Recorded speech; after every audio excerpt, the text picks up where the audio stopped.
कलोसियों के नाम संत पौलुस का पत्र। अध्याय 1। अभिवादन। कलोस्य निवासी संतों, मसीह में विश्वास करने वाले भाइयों के नाम पौलुस, जो ईश्वर द्वारा ईसा मसीह का प्रेरित नियुक्त हुआ है, और भाई तिमोथी का पत्र। हमारा पिता ईश्वर और प्रभु ईसा मसीह आप लोगों को अनुग्रह तथा शांति प्रदान करें। धन्यवाद। हमने ईसा मसीह में आप लोगों के विश्वास और सभी विश्वासियों के प्रति आपके बृहत् प्रेम के विषय में सुना है। इसलिए हम आप लोगों के कारण अपने प्रभु ईसा मसीह के पिता को निरंतर धन्यवाद देते और अपनी प्रार्थनाओं में आपका स्मरण करते रहते हैं।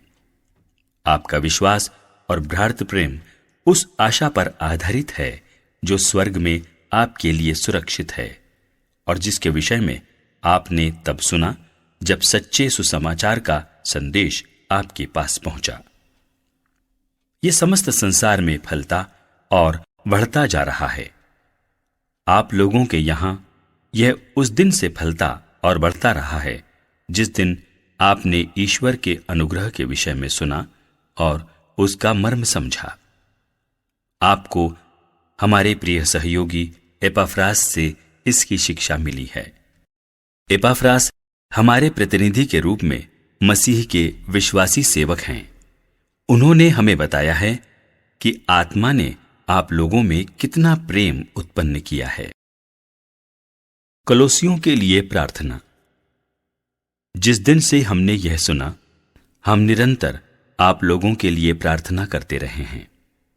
हम ईश्वर से यह निवेदन करते हैं कि वह आपको समस्त प्रज्ञा तथा आध्यात्मिक अंतर्दृष्टि प्रदान करे, जिससे आप उसकी इच्छा पूर्ण रूप से समझ सकें। इस प्रकार आप प्रभु के योग्य जीवन बिताकर सब बातों में उसे प्रसन्न करेंगे, हर प्रकार के भले कार्य करते रहेंगे और ईश्वर के ज्ञान में बढ़ते जाएंगे।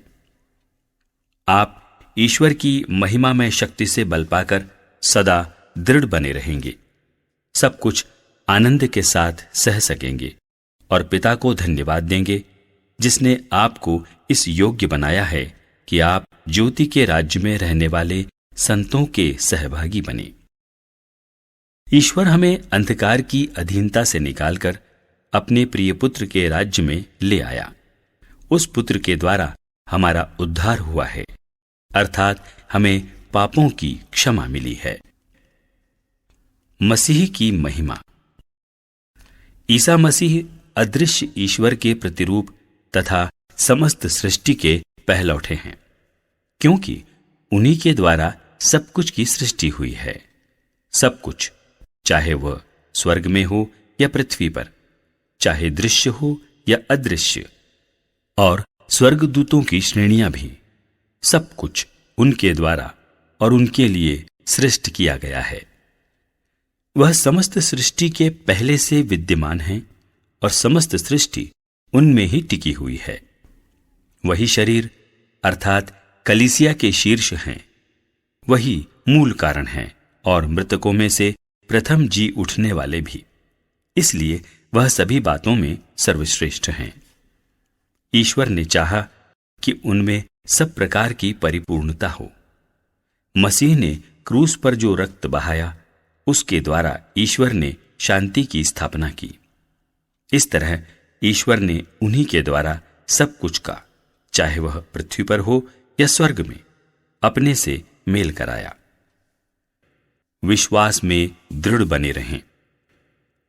आप लोग भी अपने कुकर्मों के कारण ईश्वर से दूर हो गए थे और आपके मन में ईश्वर की शत्रुता भर गई थी।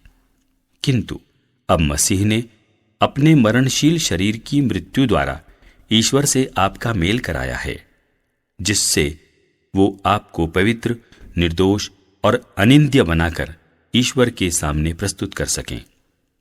किंतु आपको विश्वास में दृढ़ और अटल बना रहना चाहिए और उस आशा से विचलित नहीं होना चाहिए जो आपको सुसमाचार द्वारा दिलाई गई। वह सुसमाचार आकाश के नीचे की समस्त सृष्टि को सुनाया गया है और मैं पौलुस उसका सेवक हूं। संत पौलुस का कठोर परिश्रम। इस समय मैं आप लोगों के लिए जो कष्ट पाता हूं उसके कारण प्रसन्न हूं। मसीह ने अपने शरीर अर्थात कलीसिया के लिए जो दुख भोगा है, उसमें जो कमी रह गई है, मैं उसे अपने शरीर में पूरा करता हूं। मैं ईश्वर के विधान के अनुसार कलीसिया का सेवक बन गया हूं, जिससे मैं आप लोगों को ईश्वर का वह संदेश, वह रहस्य सुनाऊं जो युगों तक, पीढ़ियों तक गुप्त रहा और अब उसके संतों के लिए प्रकट किया गया है। ईश्वर ने उन्हें दिखलाना चाहा कि गैर यहूदियों में इस रहस्य की कितनी महिमामय समृद्धि है। वह रहस्य यह है कि मसीह आप लोगों के बीच हैं और उनमें आप लोगों की महिमा की आशा है।